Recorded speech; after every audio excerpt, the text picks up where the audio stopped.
are you doing? Okay, let's begin with, as I have promised, the f3 exploration. After bishop e3, the central push, we already know, knight b3, bishop e7 and f3. Let me tell you first that I work with the recap for opening book. It has recorded the results of the path of many openings in chess, Najdorf of course, and f3 of all the possible moves for the h move of white is the one that renders the best performance. In general, we can say that most of the people that employ it performs at a higher level than what they are ELO may say. So we have said that the bishop e3 is just aiming at controlling the diagonals, because the summary of the opening, the Najdorf, especially this line, could be centralize your pieces plus your flank pawns, and it's also important to notice that if you're the kind of guy that pushes f3 before bishop e3, you should study the queen b6 lines, because you can't take straight away the bishop e3 if queen is already placed in b6.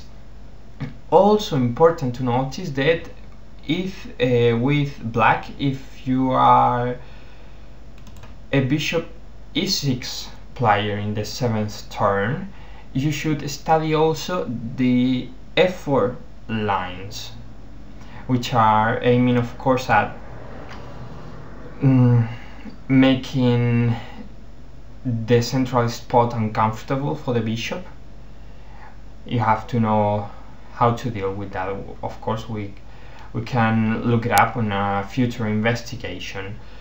Okay, we have already talked about the consequences of f3, but anyway, let's quickly set them up again. It forbids knight g4, protects e4, and sustains g4 in any future advance we may take. When we are preparing a real and effective pawn storm, we have to bear in mind that the key of every good pawn storm is first to remove enemy pieces, and second, placing ours properly to exploit the weaknesses that would have just appeared. If we miss one of those steps, we can say that the pawn storm failed.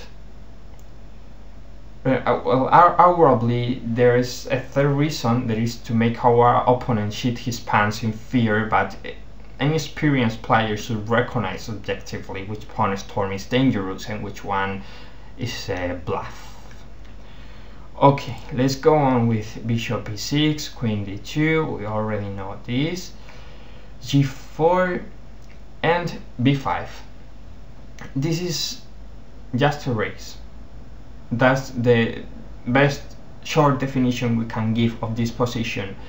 It's a matter of who's arriving first to the attack completed line, and maybe in some positions against some players you'll have the time of playing h4, h5, then so good for you and for your game, but well, it's not always that your opponent is going to play very passively and look peacefully as how you push your pawns and try to attack your pieces and king.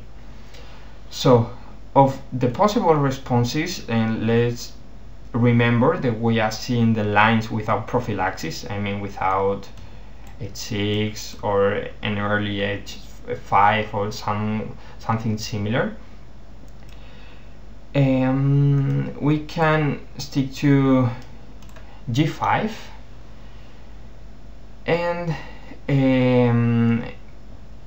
knight h5. We know the knight h5 is blocking the whole pawn storm. I mean, it's not very reasonable if we are going to make pawn storm to do the g5 to provoke knight h5. But we shall also bear in mind that even in this position, knight h5 is out of play for several turns, as long as we keep an eye on possible dangerous hops to g3 and f4. But black is playing then with one piece less, so sometimes it's worth a try if we have some other way of attacking.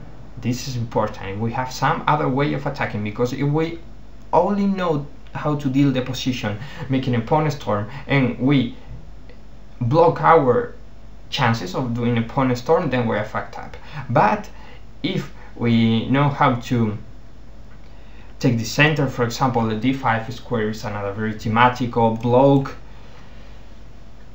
our opponent's attack, then this is also a fine chance for white.